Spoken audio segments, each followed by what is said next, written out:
everyone, welcome back. Welcome to my channel if you're new. If you haven't seen me before, hi, my name is Jem.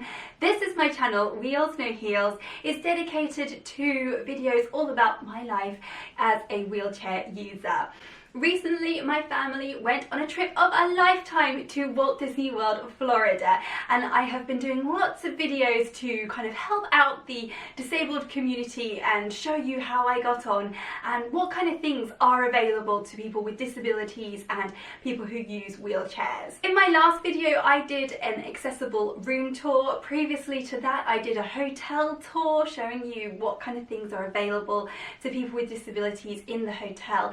And as a natural progression from that, I thought the next video would be kind of like our first day at the Magic Kingdom and all about the DAS Pass. I'm going to be covering exactly what the DAS Pass is, how it works, who can get it. Also, I'm going to be throwing in some of my DAS Pass tips as well. Hopefully I will answer everything in this video. If I haven't, then please be sure to leave a comment or a question down below and I will do my best to answer the questions, or someone within the community may also be able to help you as well. When I first visited Disney World, Florida, 25 years ago this year, the thing that the disabled people had to do, or wheelchair users had to do, was just go up the exit of the ride and then you would just jump straight on the ride. You didn't have to wait or anything, and just having a wheelchair entitled you to do that. However, Disney being Disney and making everything accessible and as brilliant as they possibly can for people with disabilities and wheelchair users, have made pretty much all of their rides wheelchair accessible, so you have to queue. Yeah, thanks. I'm all for equality, but I didn't mind skipping the line, you know. However, some people with disabilities, whether they're hidden disabilities or physical disabilities, can't wait in queues for a varied number of reasons. So Disney developed the DAS Pass, Disability Access Pass. But what I'm going to do is show you from start to finish the process of how to get a DAS Pass. We are about to get the bus to the Magic Kingdom. Is it Magical Kingdom or Magic Kingdom? Magic Kingdom. So what you need to do is on your first day visiting Disney, you need to go to your chosen park, whether that's Epcot, Hollywood Studios or the Magic Kingdom, and you need to go to their guest service building. So nearly through, aren't we, Daisy? So we've gone through security and now we're just gonna tap our magic bands and we'll be through. Oh my goodness, we're through! Come on, Daisy! We're here!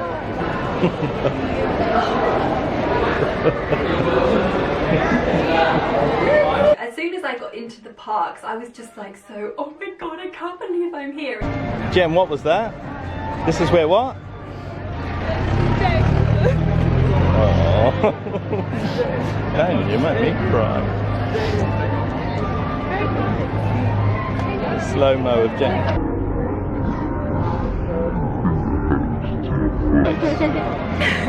Honey. Mary Poppins.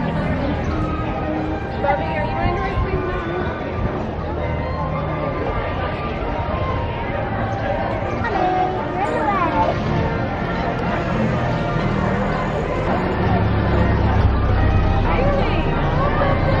We're going to go and get the DAS Pass now. We need to go to City Hall. There's steps up to City Hall, so we have to come round the side.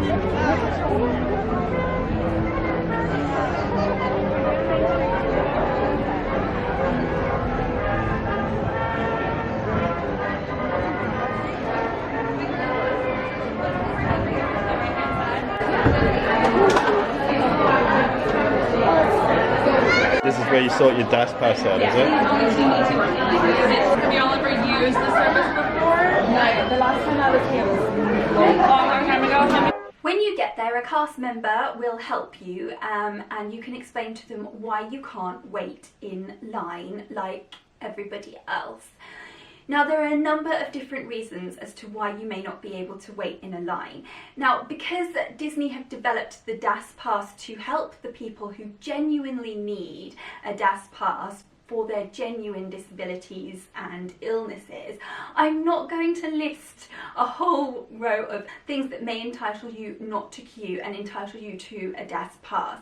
Disney will do their very, very best to help you as best they can. So you know why you can't wait in line, you know what the reasons are, explain to them what the reasons are, and they will work with you and decide if you need the DAS Pass. Just being a wheelchair user or a scooter user won't entitle you to a DAS Pass. You don't have to worry about taking doctor's notes or medical certificates or anything like that. Disney work with the guests and take them on face value, and there's actually no legal requirements that says you need to take any proof of disability, which is fantastic and a huge weight off our minds, isn't it? So you'll go up to the cast member, explain why you need it, and then they'll run through with you how the DAS Pass works, and they'll take a photo of you. A quick photo of you really quickly. And they'll scan your magic band. So when you scan your magic band at the rides, they'll be able to see your face and see that it's you who needs to ride the ride. It's you who always has to use it. So they take a photo of you so that no one else can use it on your behalf or, you know, take advantage of it. They'll also scan the bands of everybody in your party, because your party will also be able to ride with you on the rides and not have to queue with you either.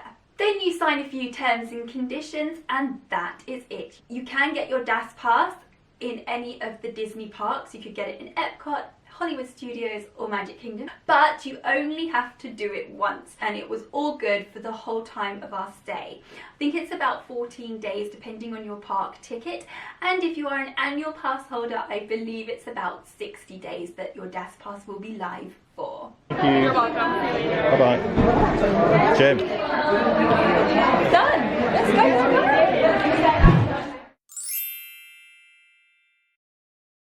Now, how the DAS Pass works is it gives you a virtual wait time.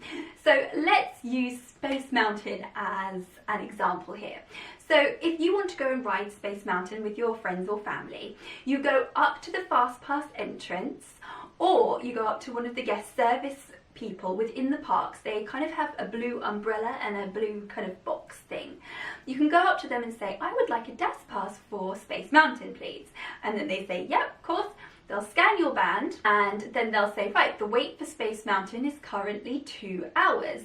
So say it's 1 o'clock, they'll say to you, you need to go back to Space Mountain at 3 o'clock, and then you can ride the ride. In that time, between 1 and 3, you can go and ride on other rides that maybe don't have a long wait time, or you can book your fast passes. We're off on our first Disney ride! You've got love. We're going to go to the first Disney ride, which is the Pirates of the Caribbean. We've got our fast passes. Pass entrance.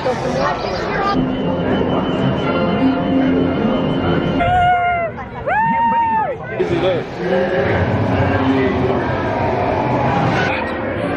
It's Jack Sparrow there. I hear 10! A hen for a 10! I'm not going to go into fast passes. It's not for this video. If you want to find out about fast passes, then I'm sure there's loads of information on YouTube. You don't have to turn up dead on turn time anytime after your return time. You can only have one live DAS Pass. So as soon as you've used up, say, your Space Mountain pass, for example, you can then go and get DAS Pass for the Haunted Mansion if you wanted to. So we've booked our DAS Pass for the Haunted Mansion, and that's in about an hour's time. So we are so hot right now. So we're going to stop and have some ice creams. We're at Briar's Nook, I think it's called, and we had some really lovely ice creams before. I forgot how much ice cream they give you. Well, I got a key lime one for me too. oh, I bet I missed them. I missed them. The Headless Horseman's hooves, because we are currently at Haunted Mansion! When you're entering the ride on a DAS Pass, you need to enter the ride through the Fast Pass entrance. This way you get to skip the long standby queue.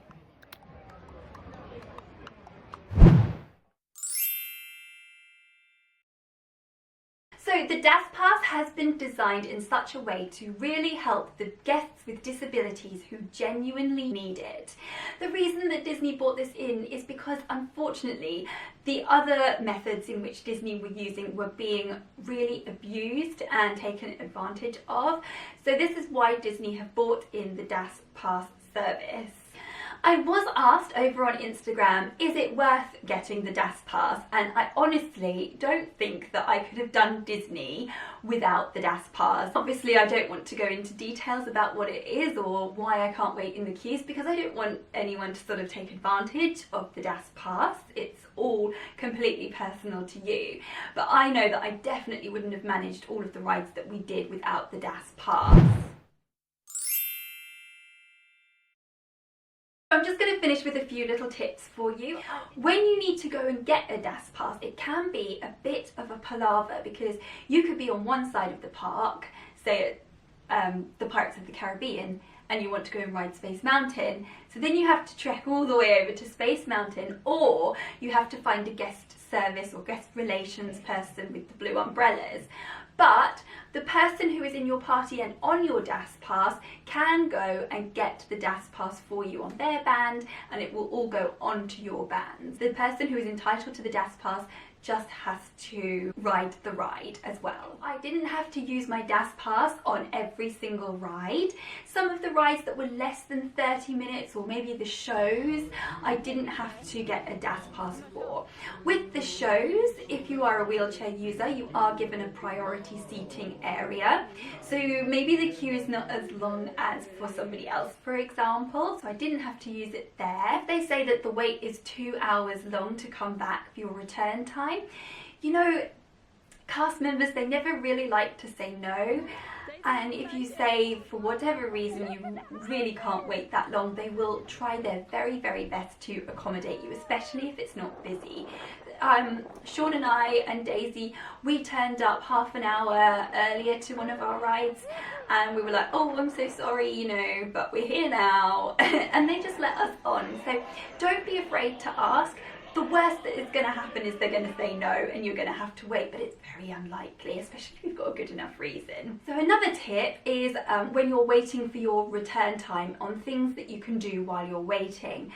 So if you have had enough of the parks, or you're chronically fatigued or anything like that, you can escape the parks, go back to your room, have a lie down, and you can come back anytime after your return time. You could go and watch a show, which is a really good thing to do. You can get out of the heat, cool down. Another thing that we did was just have a little spot of lunch. Again, that's another great way to kind of cool down and chillax while you're waiting.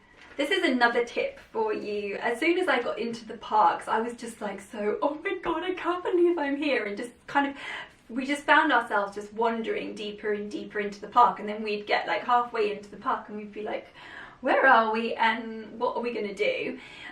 So make sure that when you first get into the park, you pick up one of the guide maps, whether you need one of the ones with disability information on or just a map. Something else that I picked up for you is that in every park they will have a guide map for guests with disabilities, and on the map there is the map of the park, and it tells you all of the rides and where to go. Also, what's really nice is it will tell you which rides you need to transfer for, which rides you don't need to transfer for. If you're using an electric scooter, you may have to transfer into a wheelchair for some of the rides, because you can go on some of the rides in a wheelchair. You don't have to transfer at all. On the back of these maps, it gives you information about the mobility disabilities, visual disabilities and hearing disabilities. There's information about service animals as well. There are a few other disability services that Disney has to offer. I didn't personally use them, so I don't know much about them, but there is a handheld devices which can assist with listening, captioning and audio descriptive as well. I went on Flight of Passage and there was a girl who was visually impaired, and she had earphones that she put on while she was riding Flight of Passage, which audio described exactly what was going on the ride. I asked her what it was like and she said that it was really, really good. And one thing I have got to say about Disney is it is probably the only place on earth that I can go. I have full confidence in the cast members and I can just truly relax unwind, enjoy my holiday and actually not worry about being disabled. It's honestly one of the best places I have ever gone to. And what kind of makes me upset is that it just goes to show you that accessibility for everybody is possible within our society. It's just whether people are willing to pay and put in the effort. So I think that is it for this video. I hope that you have found it useful. Let me know if you're going. Let me know if you've used the DAS Pass, if you found it useful, and if you've got any tips about it. What do you think of the DAS Pass? Do you think it's a good idea? I would love to know your thoughts. Anyway, in my next video, we're going to be having a look at the accessibility in the water parks, Typhoon Lagoon and Blizzard Beach. I cannot wait to show you those. So make sure to subscribe so you don't miss those. Click that bell notification because YouTube don't feel that subscribing to my channel is enough. You've got to show the love by clicking that bell. So give it a thumbs up. I look forward to seeing you in my next one. Bye.